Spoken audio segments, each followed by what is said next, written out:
So we had it 17 years. The Doral 250 SC was a great boat, but we were outgrowing it. That's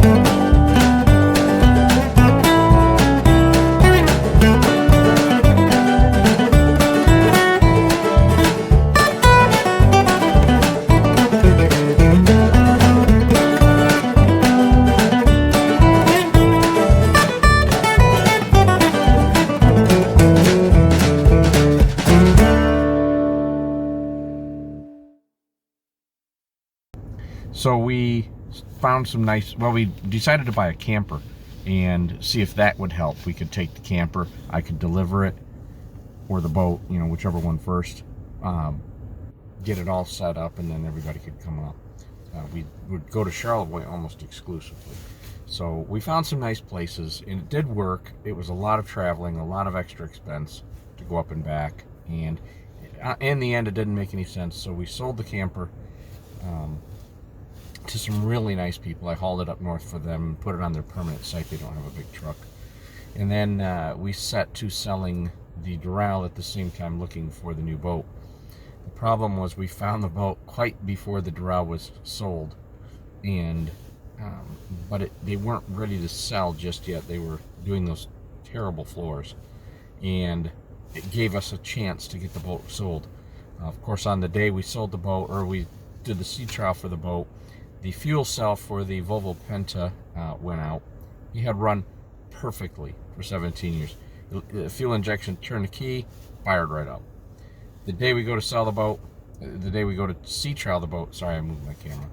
I don't have it on a mount, I'm holding it. So the day we go to sea trial, it would not run properly. We had it up north on Charlevoix the summer before, and it ran perfectly. Just the way it goes. It never fails. It never fails to do something like that. And but they were willing to take the boat as is. Worked out well. We found, so then we got that sold, and it took them a year. It's a whole story of in itself. They had a high winds, ripped off part of the roof. We weren't charging much, so we had a couple people come through. So we held the boat just for them for over a year, just over a year. And in the end, they got a great boat out of it. They replaced the fuel cell. Runs great, of course. It's like a brand new boat on the inside and downstairs. Outside needs some wet sanding and loving, but they all get that way. Then we got this boat. I was there for 5 weeks. It was miserable. I was away from my kids and my wife for 5 weeks. I had to put my wife in there. It was 94 to, that was the coolest it was. Actually, there was a day where it got down to 70 something when Hurricane Laura rolled through just outside of Cape Coral.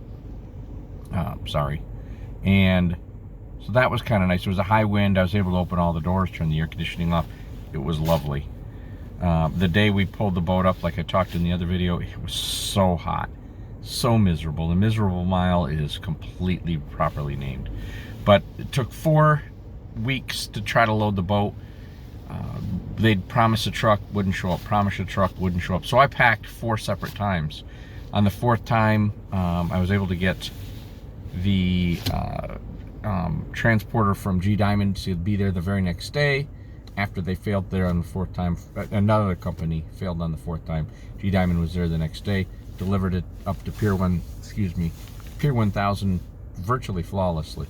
Well, not virtually, literally flawlessly. 3 days it took them. 1,500 miles they had to go. My understanding is around to up through Ohio, and then across on, I think, the toll road. So it worked out pretty well. And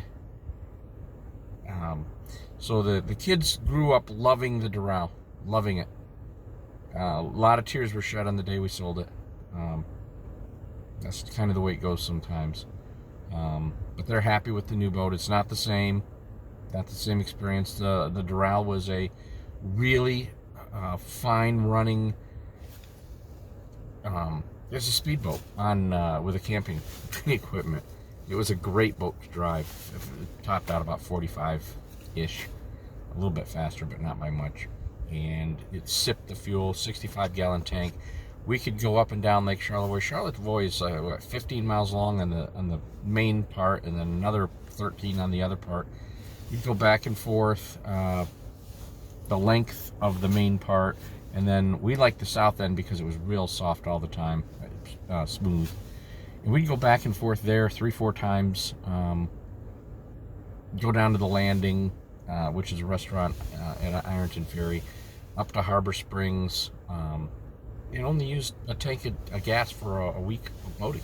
It was great. So the new boat's going to be different. Cruisers Yachts had everything we wanted: the space, the ride, the comfort. As I mentioned in the one video, the seats are a little narrow, but what are you going to do?